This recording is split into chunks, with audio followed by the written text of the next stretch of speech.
Hello friends, welcome to Sri Academy of Science Karad. In this lecture, we will discuss about the early experiments in photosynthesis. मध्ये या lecture मध्ये आपण काय करायचं आहे तर फोटोसिंथेसिस मध्ये जे केलेले जे पहिले एक्सपेरिमेंट आहेत, पूर्वीचे एक्सपेरिमेंट आहेत ते आपण बघणार आहोत. So early experiment in photosynthesis, right? So some simple experiment may have done in your previous classes. बरोबर आहे. याच्या आधी आपण अगदी स्कूल मध्ये असताना फोटोसिंथेसिसच्या बाबतीत छोटे छोटे एक्सपेरिमेंट केलेले आहेत. बरोबर आहे. मग त्याच्यामध्ये अनेक एक्सपेरिमेंट आहेत. मग त्याच्यातला पहिला एक्सपेरिमेंट बघा, starch formation into leaves, म्हणजे पानामध्ये तयार होणार स्टार्च फॉर्मेशन्स. हा जो एक्सपेरिमेंट आहे तो आपण लोअर क्लासेस मध्ये बघितलेला आहे. तुम्ही हा एक्सपेरिमेंट करत असताना दोन लीव्स घेतलेले असतील, वेगवेगळे लीव्स घेतलेले असतील किंवा एकच सिंगल लीफ घेतलेलं असेल. बरोबर आहे. मग आपण कन्सिडर करताना दोन लीव्स घेतले असं कन्सिडर करूया. बरोबर आहे. मग एक लीफ, आता हे लीफ प्लांटला असायला पाहिजे. तुम्ही म्हणाल पान तोडून मग एक्सपेरिमेंट करूया, तर ते पान काय असणार आहे, ज्या वेळेला त्याच्या पॅरेंटल प्लांट पासून ते तुटून खाली पडलेलं असेल त्यावेळेला ते डेड कन्सिडर केले जाणार आहे.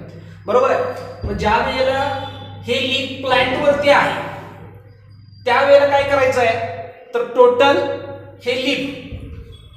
पूर्ण लीफ जे आहे त्याला ब्लॅक पेपरने कव्हर करायचं आहे. बरोबर आहे. आणि नंतर हे जे लीफ आहे ते सनलाइटला एक्सपोज करायचं. सनलाइटला एक्सपोज केल्यानंतर ठराविक पिरियड नंतर काय करायचंय तर ह्या लीफचं स्टार्च साठी टेस्टिंग करायचं आहे.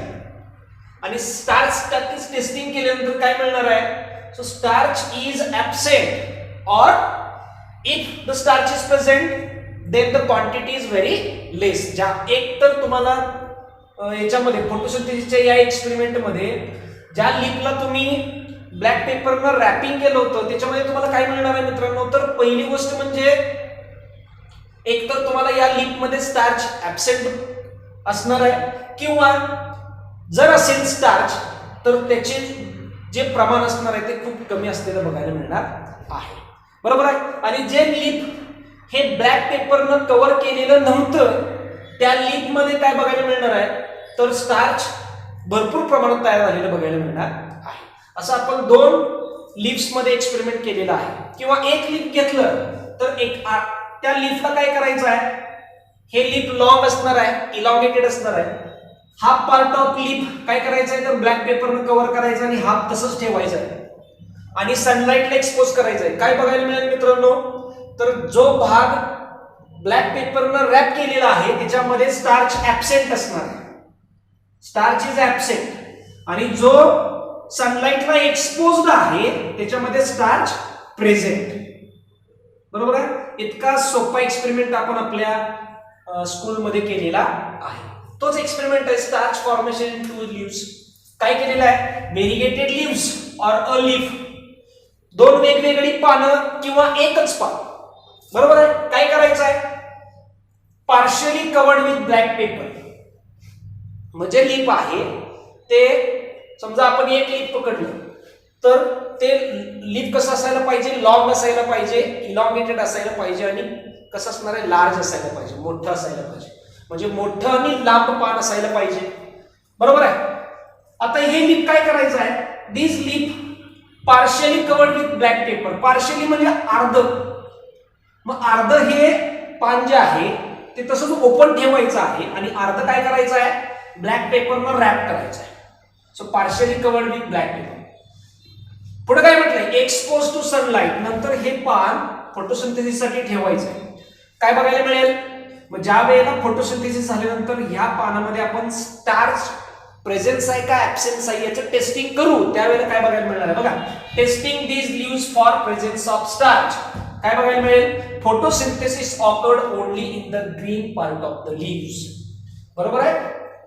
मग ज्या वेळेला ह्या लीफचं स्टार्च साठी टेस्टिंग करू त्यावेळेला या लीफचा असा भाग जो ब्लॅक पेपरनं कव्हर केलेला आहे त्याच्यामध्ये स्टार्च ऍब्सेंट मिळणार आहे. समजा हा ब्लॅक पोर्शन आहे तर या हाफ लीफ मध्ये काय असणार आहे, स्टार्च हा ऍबसेंट मिळणार आहे आणि जो लीफ हा एक्सपोज्ड आहे त्याच्यामध्ये स्टार्च प्रेझेंट बघायला मिळणार आहे. Right. So in presence of light मध्ये हा जर एक्सपेरिमेंट केला तर आपल्याला हे कन्क्लुजन मिळणार आहे. हा एक्सपेरिमेंट म्हणजे काय आला मित्रांनो, starch formation into leaves, जो आपण प्रिव्हियस क्लासेस मध्ये केलेला आहे. दुसरा एक्सपेरिमेंट तो म्हणजे ज्याला आपण मॉल्स हाफ लीफ एक्सपेरिमेंट असं म्हणतो. Malls half leaf experiment. हा दुसरा एक्सपेरिमेंट आहे जो आपण स्कूलमध्ये असताना केलेला असेल. मॉल्स हे सायंटिस्टचं नाव आहे मित्रांनो. तर मॉल्स या सायंटिस्टनं एक एक्सपेरिमेंट केलेला आहे म्हणून त्याला मॉल्स हाफ लीफ एक्सपेरिमेंट असं म्हटलं जातं. काय केलेलं आहे तर एक प्लांट घेतलेला आहे. राईट. असं प्लांट आहे ज्याचं लीफ हे इलॉंगेटेड आहे या पद्धतीने आणि हे रूटेड प्लांट आहे, लिव्हिंग प्लांट आहे. ओके. त्याच्यानंतर एक बॉटल घेतली.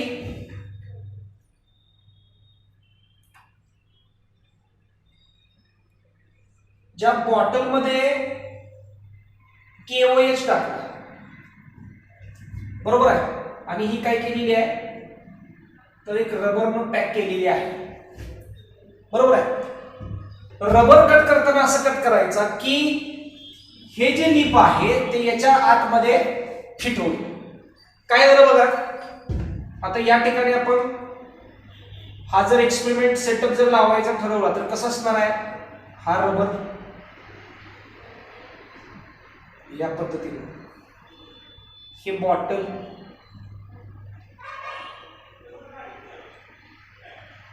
अशा पद्धतीने बॉटल आहे. ओके. आणि याच्यामध्ये काय आहे मित्रांनो, KOH आहे. KOH. राईट. आणि ही जी बॉटल आहे ती स्टँडला अशी लावलेली आहे. स्टँडला या पद्धतीने स्टँडला फिट केलेली आहे. या पद्धतीने स्टँडला फिट केलेली आहे. आणि हा जो एक्सपेरिमेंटल सेटअप आहे तो सनलाइटला काय केला, एक्सपोज केला. सनलाइटला एक्सपोज केल्यानंतर काय बघायला मिळालं आपल्याला, तर ज्या वेळेला सनलाइटला एक्सपोज केल्यानंतर 2 किंवा 3 तासानंतर आपण हा एक्सपेरिमेंटचं ऑब्झर्वेशन केलं तर जो प्लांटचं जे लीफ आहे त्याचा जो आपण हाफ पार्ट तो KOH असलेल्या बॉटलमध्ये आतमध्ये टाकला, त्याच्यामध्ये ते जे लीफ आहे ते डार्क ग्रीन कलर तयार झाले याच्यामध्ये. आणि जो हाफ पार्ट आहे जो बॉटलच्या बाहेरच्या बाजूला आहे ते ग्रीन कलरचा आहे. आणि ज्या वेळेला ह्या लीफचं स्टार्च साठी टेस्टिंग केलं त्यावेळेला याच्यामध्ये स्टार्च प्रेझेंट आला आणि याच्यामध्ये स्टार्च ऍब्सेंट आला. So in this part, starch is absent, and in this half part, starch is present. Conclusion काय मिळणार आहे मित्रांनो, सनलाइटला हे प्लांट ह्या एक्सपेरिमेंटल सेटअपला सेट केल्यानंतर ज्या वेळेला हे प्लांट आपण सनलाइटला एक्सपोज करू, सनलाइटला एक्सपोज झाल्यानंतर आफ्टर 2 to 3 hours काय करणार आहे तर जे half leaf of the part किंवा काय असणार, हे जे अर्ध पान आहे जे बॉटलच्या आतमध्ये असणार आहे त्याच्यामध्ये स्टार्च ऍब्सेंट बघायला मिळणार आहे आणि जो पार्ट बॉटलच्या बाहेरच्या बाजूला आहे त्याच्यामध्ये स्टार्च हा प्रेझेंट आहे. मग असं काय झालं, बॉटल मधला जो लीफचा हाफ पार्ट आहे त्याच्यामध्ये स्टार्च ऍब्सेंट का मिळाला, कारण या ठिकाणी जो KOH आहे ह्या KOH ने सगळा CO2 काय केलाय, ऍब्सॉर्ब करून टाकला. KOH ने सगळा CO2 ऍब्सॉर्ब केल्यामुळे काय असणार आहे तर ह्या ग्रीन पार्टला फोटोसिंथेसिस करत असताना लाईट आणि वॉटर मिळालं पण CO2 मिळाला नाही. त्यामुळे काय झालं, याच्यामध्ये स्टार्च हा तयार झाला नाही, त्यामुळे स्टार्च ऍब्सेंट आहे. आणि ह्या पार्टला बॉटलच्या बाहेर आहे त्याला सनलाईट मिळाली, वॉटर मिळालं आणि CO2 पण मिळालं, त्याच्यामुळे याच्यामध्ये स्टार्च तयार झालं. बरोबर आहे. म्हणून या मॉल्स या सायंटिस्टने काय सांगितलेलं आहे, कन्क्लुजन काय केलं तर CO2 is essential for the process of CO2 is essential for the process of photosynthesis. Okay, अशा पद्धतीने आपण हा मॉल्स हाफ-लिप एक्सपेरिमेंट बघितलेला आहे. ओके, तुम्हाला आता स्कूलमध्ये या सेटअपच्या ऐवजी टेस्ट ट्यूब वापरली असेल. टेस्ट ट्यूब बरोबर आहे. ह्या टेस्ट ट्यूब मध्ये काय केलेलं आहे तर तेल अर्ध पान टाकलेलं आहे आणि अर्ध पान बाहेर आहे आणि या ठिकाणी टेस्ट ट्यूबच्या आतमध्ये काय केलेलं आहे तर KOH सोक्ड कॉटन आहे. KOH सोक्ड कॉटन म्हणजे KOH मध्ये भिजवलेला कॉटन या टेस्ट ट्यूब मध्ये टाकला आणि इथून पॅक केलं या पद्धतीने रबरने. फक्त या वॉटर बॉटलच्या ऐवजी टेस्ट ट्यूब वापरली आणि याच्यामध्ये KOH सोल्युशनच्या ऐवजी काय वापरलं KOH soaked cotton. Result same आला आणि मॉल्स या सायंटिस्टने काय सांगितलेलं आहे CO2 is essential for the process of photosynthesis. This experiment is popularly known as Moll's half leaf experiments. Okay, आता हे जे दोन एक्सपेरिमेंट आहेत ते आपण प्रिव्हियस क्लासेसमध्ये बघितलेले आहेत. आता त्याच्यानंतर अनेक शास्त्रज्ञांनी अनेक सिक्वेन्सनं वेगवेगळे एक्सपेरिमेंट केलेले आहेत आणि त्यांनी कन्क्लुजन सांगितलेले आहेत. Okay, so the first scientist is the पहिला शास्त्रज्ञ बघा बेल्जियन फिजिशियन्स आहे. So Belgian physicians Baptista von Helmont. काही पुस्तकांमध्ये तुम्हाला एवढंच नाव बघायला मिळेल व्हॅन हेल्मॉन्ट, राईट, पण पूर्ण नाव काय आहे जॉन बॅप्टिस्टा वॉन हेल्मॉन्ट. कोण आहे बेल्जियन फिजिशियन्स आहे. ह्यांनी काय सांगितलं बघा. So conclusion von Helmont did a simple experiment and concluded that all substance of the plant was produced from water and not from soil. म्हणजे या हेल्मॉन्ट या सायंटिस्टने एक एक्सपेरिमेंट केलेला आहे आणि त्यांनी काय सांगितलं की वनस्पतींमध्ये जेवढे सगळे ऑर्गॅनिक आणि इनऑर्गॅनिक प्रोडक्ट्स जे तयार केले जातात ते सगळे कशामधून मिळणार आहेत वॉटर मधून मिळणार आहेत. किंवा प्लांट मध्ये जेवढे सगळे सबस्टन्स तयार केले जातात हे सगळे वॉटर मध्ये मिळतात, सॉइल पासून मिळत नाही. राईट, अशा पद्धतीने ह्या हेल्मॉन्ट या सायंटिस्टने कन्क्लुजन सांगितलेलं आहे. Next scientist is the Joseph Presley. पुढचा जो सायंटिस्ट आहे तो जोसेफ प्रिस्टले आहे. कार्यकाल किती आहे बघा 1733 ते 1804. 1733 ते 1804. So Joseph Presley performed a series of experiment. यांनी काय केलेलं तर एक्सपेरिमेंटची सिरीज केलेली आहे. राईट, त्यांचे जोसेफ प्रिस्टलेचे 3 कन्क्लुजन्स आहेत. 3 कन्क्लुजन सांगितलेले आहेत जे नीटसाठी इम्पॉर्टंट आहेत. The first conclusion is the essential role of air in the growth of green plants. काय the essential role of air in the growth of green plant. ज्या वेळेला ग्रीन प्लांटची ग्रोथ होणार आहे म्हणजे हिरव्या वनस्पतींची वाढ होणार आहे त्यावेळेला हवा ही महत्वाची आहे हे यांनी सांगितलेलं आहे. दुसरा डिस्कवर्ड ऑक्सिजन इन 1774. 1774 मध्ये यांनी ऑक्सिजनचा शोध लावलेला आहे. कोणी जोसेफ प्रिस्टले. ओके, आणि तिसरं जे कन्क्लुजन आहे त्याचा एक्सपेरिमेंट हा काय केलंय बघा. यांनी एक्सपेरिमेंट केलेला आहे. बेल जार घेतला, ग्लास बेल जार घेतला, एक बर्निंग कॅन्डल घेतलं आणि एक माईस घेतला. बरोबर आहे. म्हणजे एक ग्लास बेल जार घेतला जेणेकरून ट्रान्सपरन्सी असेल, आतमध्ये काय घडते ते सगळं दिसणार आहे. एक मेणबत्ती घेतली आणि एक उंदीर घेतला. बरोबर आहे. ग्लास बेल जार हा उलटा ठेवला आणि त्याच्यामध्ये मेणबत्ती सुरू केली आणि उंदीर जिवंत उंदीर ह्याच्यामध्ये ठेवला. कालांतरानं काय झालं तर ह्या ग्लास बेल जार मध्ये काय बघायला मिळालं तर जी मेणबत्ती आहे ती विझली आणि जो उंदीर आहे तो डेड झाला म्हणजे मेला. So mice is a dead. बरोबर आहे.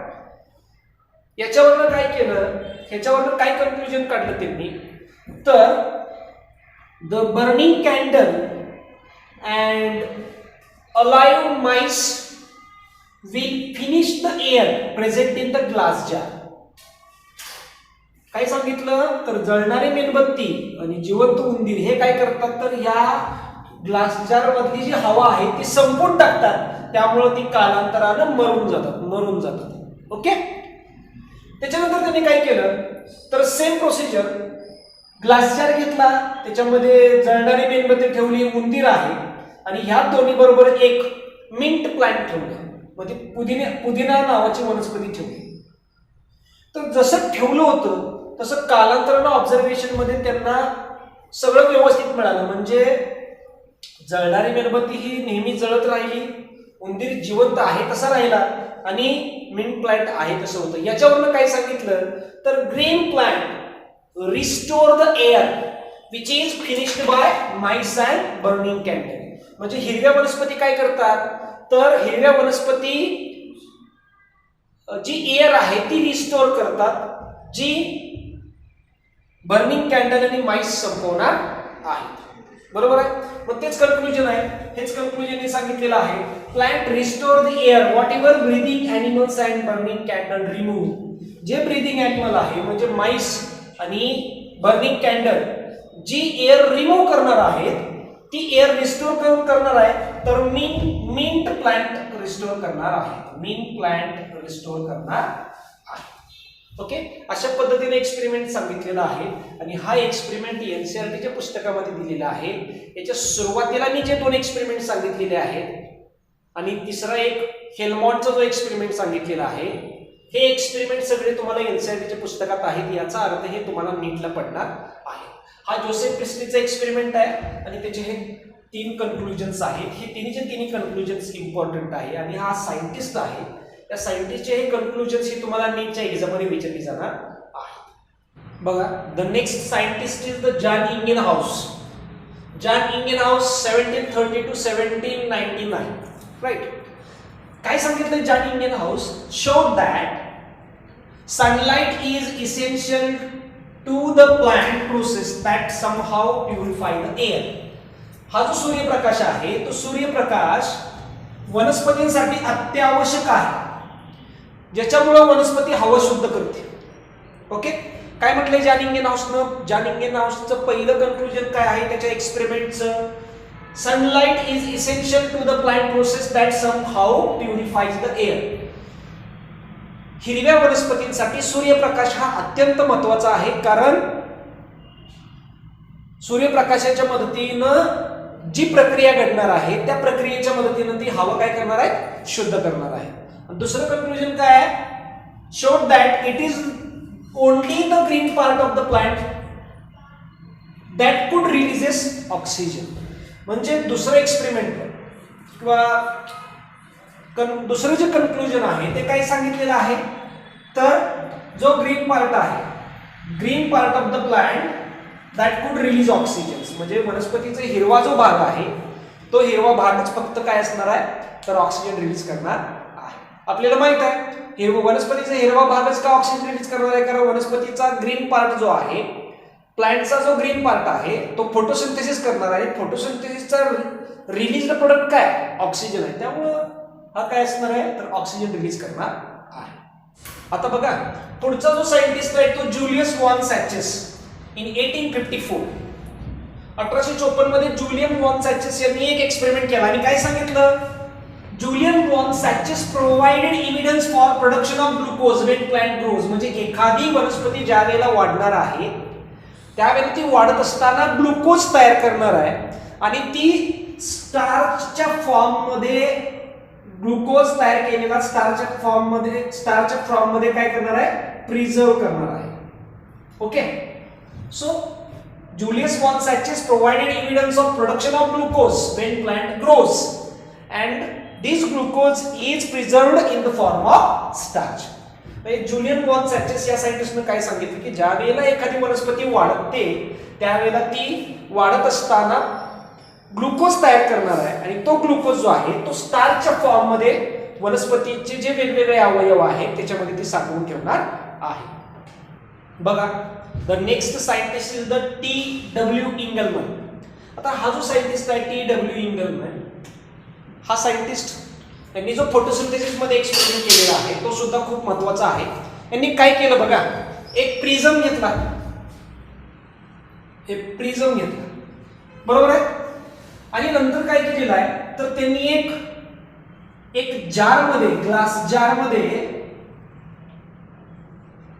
अलगा आहे किंवा ग्रीन अलगी आहे, तिचं नाव काय आहे? Cladophora. The name of the green algae is the Cladophora. आणि या क्लॅडोफोराचं सस्पेन्शन तयार केलं. म्हणजे टोटल काय असणार आहे तर या ग्लास जार मध्ये टोटली क्लॅडोफोरा आहे. या ग्लास जार मध्ये काय आहे? सगळीकडे क्लॅडोफोरा तुम्हाला बघायला मिळणार आहे. म्हणजे ग्रीन अलगी क्लॅडोफोरा आहे. राईट. सो हे जे मी ब्ल्यू मध्ये दाखवतोय तो सगळा काय आहे? Green algae क्लॅडोफोरा. नीट साठी तुम्हाला विचारलं जाऊ शकतं which plant material or which green alga is used by experiment of TW Engelmann, त्यावेळेला सांगता यायला पाहिजे. Okay. So green algae Cladophora, त्या ग्रीन अलगी क्लॅडोफोराचं सस्पेन्शन तयार केलं. ओके. हा ग्लास जार आहे, प्रिझम वापरला आणि एक लाईटचा सोर्स वापरला. हा आपण म्हणूया लाईट सोर्स. राईट. याच्यात मदतीनं लाईट पडणार आहे. बरोबर आहे. हा लाईट सोर्स आहे, हा प्रिझम आहे.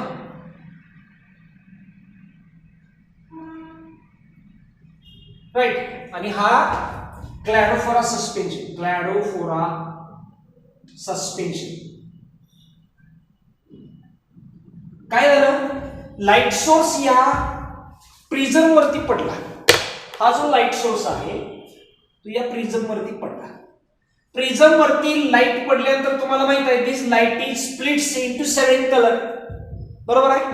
हा जो लाईट आहे तो वेगवेगळ्या 7 कलर मध्ये स्प्लिट होणार आहे. बघा.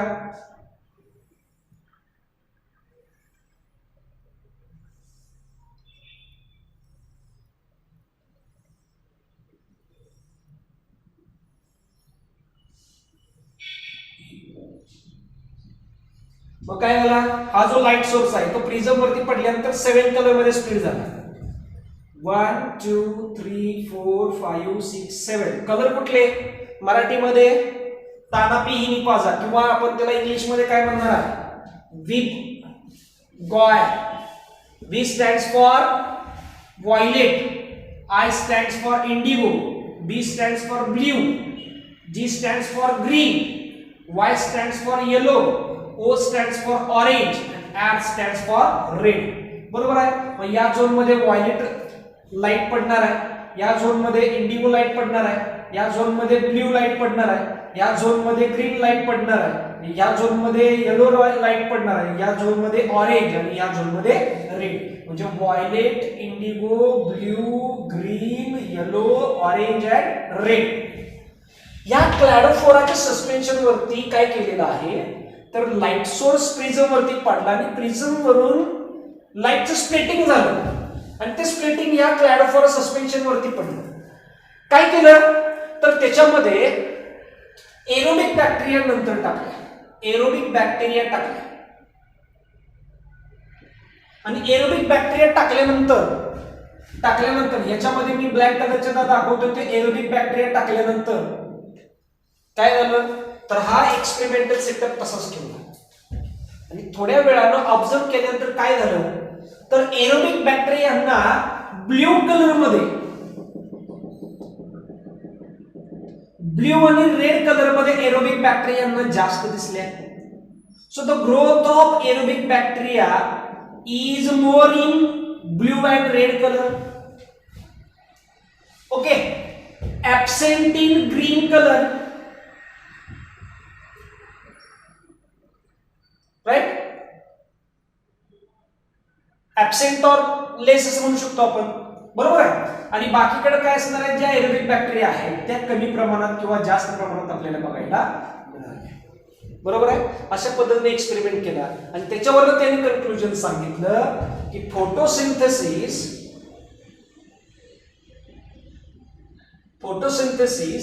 Is more in red and blue light. Red आणि ब्ल्यू लाईट मध्ये फोटोसिंथेसिस जास्त घडतं. Absent in green light. Right. म्हणजे रेड आणि ब्ल्यू मध्ये फोटोसिंथेसिस जास्त, ग्रीन लाईट मध्ये ऍब्सेंट आणि बाकीच्या लाईट मध्ये म्हणजे येलो आणि ऑरेंज मध्ये ऍव्हरेज फोटोसिंथेसिस घडणार आहे. आता या ठिकाणी बघा कन्क्लुजन काय आहे, तर या ठिकाणी रेड आणि ब्ल्यू मध्ये त्यांनी फोटोसिंथेसिस जास्त झालं असं का सांगितलं? बघा की ज्या वेळेला हा जो क्लॅडोफोराचा सस्पेन्शन प्रिझमच्या लाईट वरती काय केला, ठेवला, त्यावेळेला काय झालं, तर ज्या ठिकाणी ब्ल्यू आणि रेड रिजन आहे तिथं एरोबिक बॅक्टेरियाची ग्रोथ का झाली, कारण या ठिकाणी ब्ल्यू आणि रेड लाईट मध्ये जास्त ऑक्सिजन रिलीज केला. ह्या क्लॅडोफोरा या अल्गीनं ब्ल्यू आणि रेड रिजन जो आहे, लाईट ज्या ठिकाणी ब्ल्यू आणि रेड लाईट पडलेली आहे त्या ठिकाणी या क्लॅडोफोरानं जास्त ऑक्सिजन रिलीज केला. जास्त ऑक्सिजन रिलीज का केला, फोटोसिंथेसिस जास्त झालं त्यामुळे ऑक्सिजन जास्त रिलीज झालं. त्यामुळे बाकीच्या कलर मध्ये असणारे एरोबिक बॅक्टेरिया ऑक्सिजन घ्यायला कुठं पळतील, या रिजन मध्ये पळणार आहेत, ब्ल्यू आणि रेड मध्ये. त्यामुळे ब्ल्यू आणि रेड मध्ये ऑक्सिजन जास्त असल्यामुळं एरोबिक बॅक्टेरिया या ठिकाणी काय झाल्या, गोळा झाल्या किंवा त्यांची ग्रोथ या ठिकाणी जास्त झाली. ब्ल्यू आणि रेड मध्ये जास्त झाली आणि ग्रीन मध्ये ऍब्सेंट राहिली आणि बाकीच्या ठिकाणी ऍव्हरेज राहिली. फोटोसिंथेसिस जास्त, ऑक्सिजन इव्हॉल्व्ड जास्त आणि ऑक्सिजन इव्हॉल्व्ड झाल्यामुळे एरोबिक बॅक्टेरिया ब्ल्यू आणि रेड रिजन मध्ये जास्त वाढले. ओके, ते म्हणून सांगितलं, ह्या कन्क्लुजन वरून सांगितलं की photosynthesis is more in red and blue light. Okay, it is absent in green light, right. So by using prism the light is splits into different spectrum and the T.W. Engelmann was concluded this, that is photosynthesis is more in red and blue light, absent in green light. Okay, जर मित्रांनो हा video आवडला असेल तर like करा, subscribe करा, share करा. Thank you.